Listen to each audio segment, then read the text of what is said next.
Hello and welcome to Spotlight MC. I'm Carissa Mandrakia here with Kristen Fulmer to talk about the winter blues. So Kristen, tell me a little bit about the winter blues. What are they? Sure. The winter blues is also called seasonal affective disorder or SAD. So that gives us a little clue of what it looks like.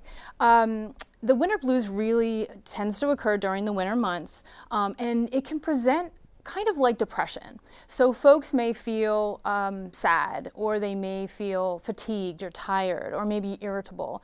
Oftentimes it can affect your ability to sleep. So sometimes you oversleep, or sometimes you undersleep, or just can't get to sleep. It's really just maybe not feeling like yourself, not wanting to hang out with people, or losing interest in things, and just an overall sense of feeling blah. Mm-hmm. So do you think this normally starts, when fall hits? When do you think it's, really hit home? It is one of the major contributors to seasonal affective disorder is the lack of sun. So, which is why we see it mainly in the winter months. Our body needs to be exposed to sunlight in order to produce vitamin D. Vitamin D really helps us create all those neurotransmitters, which are the feel-good hormones.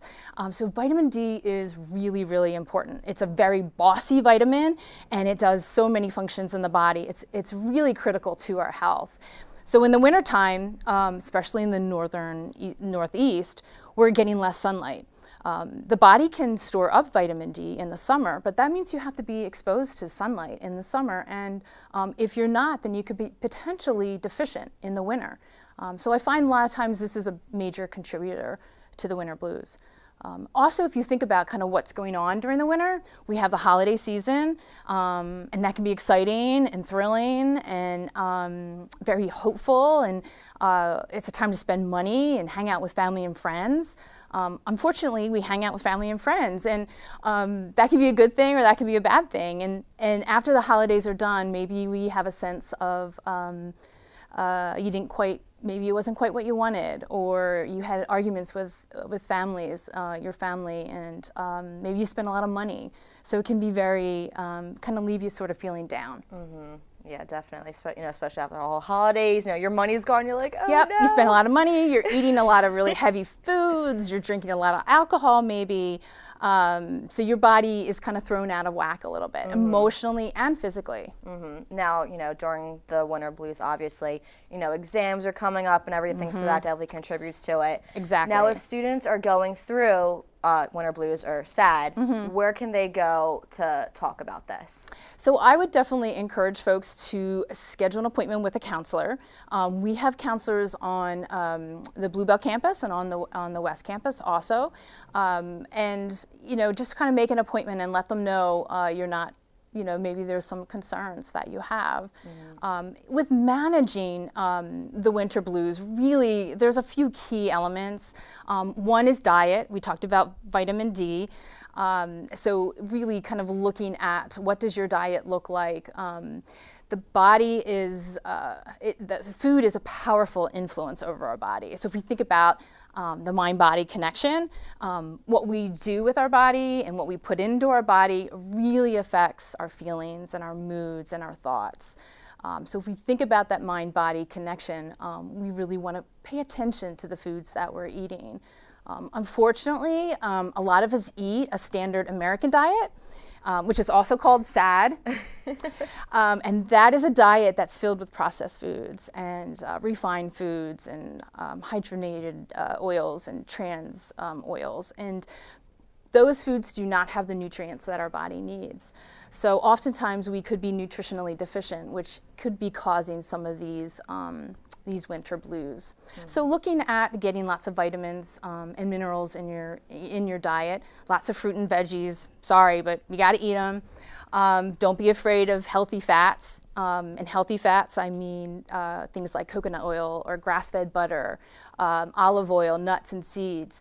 Our brain loves healthy fats, and our heart loves healthy fats. So ingesting the fats can really help alleviate our moods.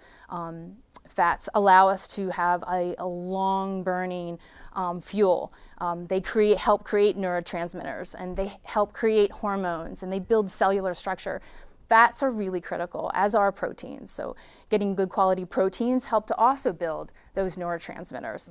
And the neurotransmitters are those feel-good hormones, and we need those, especially during the winter months. Oh, especially, yeah. So diet is really critical. Now, exercise as well, that's important, right? Yes. So exercise physically and exercise mentally. The winter is tricky to go out and run in the snow.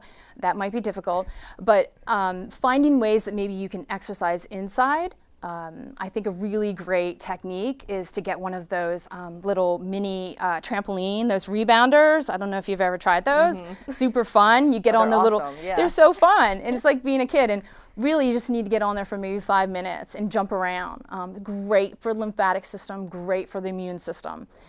So that can be helpful. Or even just walking outside and reconnecting, even though it's cold and maybe there's not enough sunlight. Reconnecting with nature is so helpful. You know, if you think about all the senses, your sight, your smell, your touch, it really is very grounding. Yeah. So besides eating healthy and exercise, is there anything else students can do? Like I know that there are those vitamin D lights and like that kind of stuff. For sure.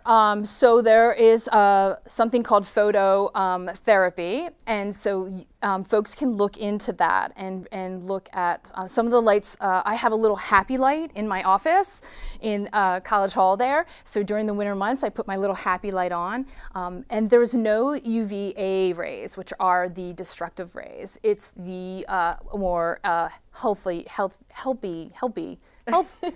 rays. It could be healthy. Yeah. There you go. The UVB rays. So that can really boost moods. Or even finding maybe a tanning salon that has really high quality bulbs that give off mainly the UVB light. So basically, go to a tanning salon, ask, do you have UVB lights that Exactly. I could use? Okay. Exactly. You really want to find out what the percentages are. Okay. And some of the tanning beds or the stand-ups are a little bit better than others. So you do have to kind of ask around a little. Yeah, definitely. Now, I mean, obviously, don't go over with it, but it's good to, to have a little bit of it. Exactly. And the same thing with getting sun. I mean, you have to do it in a very, a reasonable fashion. You don't want to stay outside for hours and hours and get burned. But we're really talking about 15, 20, 30 minutes, depending on who you are. Oh, yeah, definitely. Yeah. I mean, I know I'm one of those people, that loves doing that kind of stuff. Yeah. Guilty as charged. Me too. It always helps. I'm like, getting my vitamin D. Yeah. But also really connecting with support systems. So I think in the wintertime, it's really important to connect with your family and the friends and the people that make you happy. So who are the people in your life that make you happy, and spend more time with them. That can be really critical, having that sense of community and connection, love, purpose, meaning. I think the winter times is a quiet time, and it's a time of a lot of self-reflection. And so having people around you that are really supportive can be really critical and helpful. Now, people who, don't have a lot of family, would you say, reading is also a good thing to help them? Oh, sure. If they enjoy reading, then certainly that's a great opportunity to catch up on all the books that you've been meaning to read. Sure. And if they're inspiring and they provide you with meaning in your life, for sure, reading is awesome. Great idea. Yeah. Right. Journaling is also a great journaling, yes. strategy. And I'm always pushing journaling on all my students. And that's also a great way to, write down what it is you're feeling, what are you eating, what are you doing, and how is that making you feel? That way, next year, you'll have something that you can kind of use for the future to improve, maybe some of the strategies that worked or that didn't work. All right. Well, Kristen, thank you so much for you're joining us welcome. today. It was a pleasure. We are definitely now all informed about, SAD and all that. So everyone, make sure exercise. Get your exercise. Maybe tan. No biggie. All right. Well, Kristen, it was a pleasure. Thank you for joining us here on Spotlight MC. I'm Carissa Mandrakia. Have a nice day.